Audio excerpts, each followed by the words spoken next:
U-Sky Network Midnight News. Telegram CEO, Pavel Durov offering free IVF to women willing to use his sperm to have a baby. Telegram CEO Pavel Durov is offering free in vitro fertilization, IVF, treatments to women willing to use his sperm. His offer is an effort to help women struggling with infertility. Apart from offering SPFRM, Durov would also be paying for all IVF procedures through his partnership with the Ultravita Fertility Clinic. We are happy to offer you a unique opportunity. Only in our clinic can you undergo IVF for free, using Pavel Durov's SPFRM, one of the most famous and successful entrepreneurs of our time. A message on Ultravita's website reads: the clinic has pledged to offer top-tier care, working with some of the leading specialists in reproductive health and using state-of-the-art technology to ensure the best possible outcomes. The process for women wishing to participate is simple but selective. Interested individuals can reach out to Ultravita to schedule an initial consultation.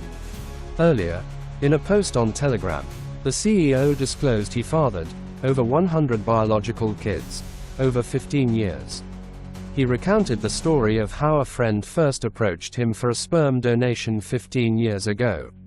He said that he and his wife couldn't have kids due to a fertility issue and asked me to donate sperm at a clinic for them to have a baby, said Pavel, adding that though he initially laughed it off, he realized later that his friend was serious. Eventually, he agreed, setting in motion a series of donations that would go on to impact many families.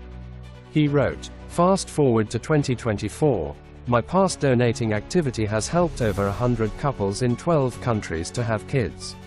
Moreover, many years after I stopped being a donor, at least one IVF clinic still has my frozen sperm available for anonymous use by families who want to have kids. The shortage of healthy sperm has become an increasingly serious issue worldwide, and I'm proud that I did my part to help alleviate it," Durov added. Breaking. NSA, CDs and Defense Minister losing sleep over insecurity. Interior Minister, Olabunmi Tunji-Ajo. What is your thoughts on this? #watch. Celebrating Pastor Tunde Bakare's 70th birthday confetti red heart. See Fine Church. Breaking.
Once again, we want to thank everyone for coming here today to celebrate a patriarch, a man of God, a leader.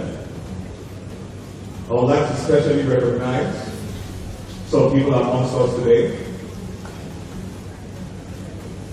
Can we please make welcome the Alake and paramount ruler of Ebala, His Royal Majesty Omar Michael Abidoku Aremo Badibo Okukere IV. U.S. President-elect Donald Trump has appointed Elon Musk and Vivek Ramaswamy to head the Department of Government Efficiency, DOGE.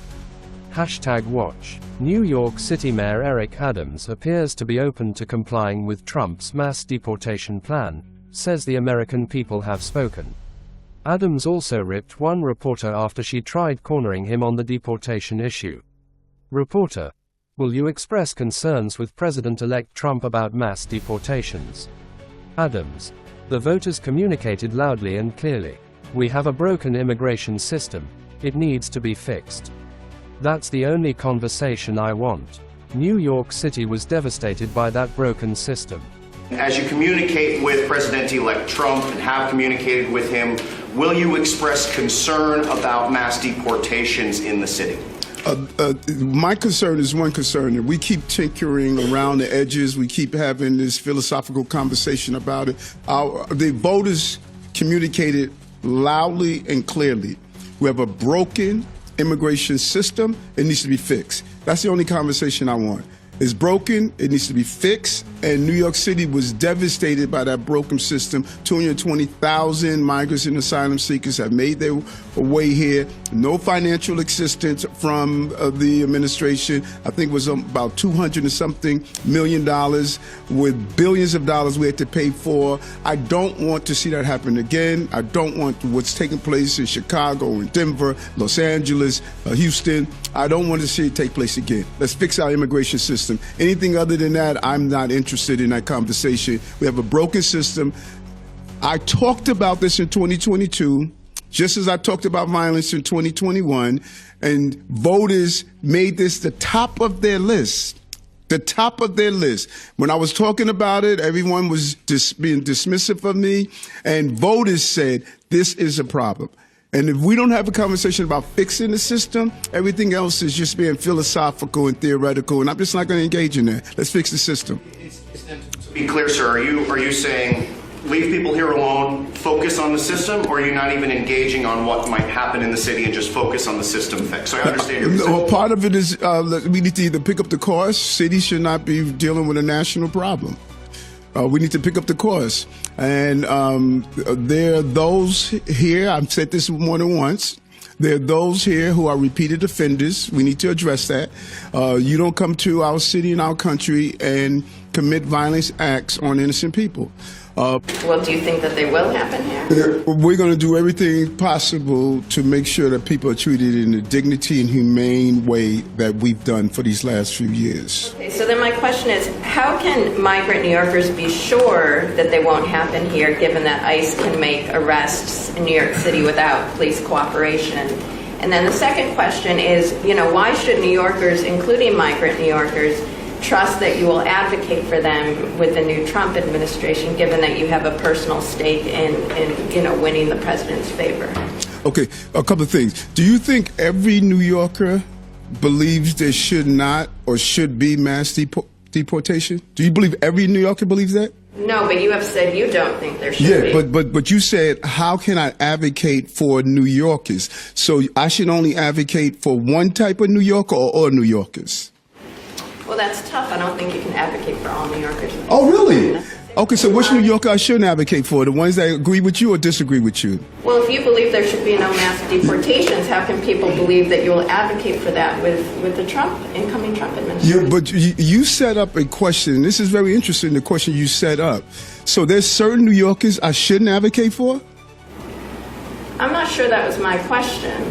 My question was, why should New Yorkers trust that you will advocate for them with the administration? Let's go back again. There's some New Yorkers, there are people who stop me on the street and says, I voted for the president, and I believe there should be mass deportation. There are people stop me on the street and say, I believe it shouldn't be mass deportation. So what one needs to do is have the ability to sit people in the room and come up with real solutions. That's what I've been doing for 3 years. And so for you to state I'm trying to cover someone's favor when this is what I've been talking about since the beginning of my administration, that we've been in this problem, and even prior to that, I've been an advocate to deal with immigration issues. So this is not about trying to get anyone favor. This is about making sure we treat this city and the residents of this city in a humane way, and that I listen to both sides. That's the difference between being a mayor and someone who could just give opinions. I got to listen to all New Yorkers, not just the one I agree with or disagree with. That's what it calls when you're representing the entire 8.3 million people. Watch. U.S. President-elect Donald Trump pledges to end veteran homelessness by redirecting money used to house, move and feed illegal immigrants. Crooked Joe Biden, the U.S. government has spent nearly $1 billion to house illegal aliens and foreign migrants in expensive luxury hotels, courtesy of you, the American taxpayer, and they want to spend billions and billions more. In many states, we're running out of hotel space because the rooms are all booked up with illegal aliens living in a very large way on the American taxpayer's dime. Meanwhile, we have 33,000 veterans in this country who are homeless and living very poorly, I might add, and it's a shame. They're living in filth and squalor on our streets. Nobody is doing a thing for them. We helped them a lot during my 4 years, and it's all been dropped. Everything we did for our veterans has been dropped. It's a disgrace. Joe Biden puts illegal aliens before homeless veterans, and we cannot let this happen any longer. The American veteran is one of our greats. These are great, great people. We have to take care of them. On day one, I will sign an executive order to cut off Joe Biden's massive spigot of funding for shelter and transport of illegal aliens and redirect a portion of those savings, a very large portion, I might add, to provide shelter and treatment for homeless American veterans. I will make it a personal mission to totally eradicate veterans' homelessness in America by the end of next term. You'll see a big difference, just like you did at the VA, just like you did with, frankly, everything we touched. The border was the best border we've ever had. We were energy independent. We were soon going to be energy dominant. Our country was doing great. We had no inflation. We had the best economy in history. We're going to take care of our veterans. If you have served this nation in uniform, the Trump administration will never betray you as Joe Biden and the radical left Democrats have done. They have truly betrayed you. Anybody voting for a Democrat is very foolish, very, very foolish. We certainly will not be putting illegal alien lawbreakers up in ultimate luxury while American veterans lay shivering on the sidewalks below. Unlike Biden, our loyalty will not be to illegal aliens who have violated our borders and come into our country illegally. They've trampled our sovereignty. It will be to the brave men and women who enlisted their lives to defend our borders and to protect our sovereignty. Thank you very much. We're going to take care of our veterans. Breaking.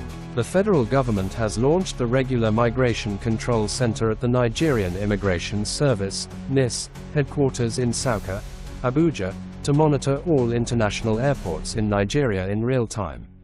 Over 30,000 members are set to buy petrol from the Dangote Petroleum Refinery in bulk, the independent petroleum marketers.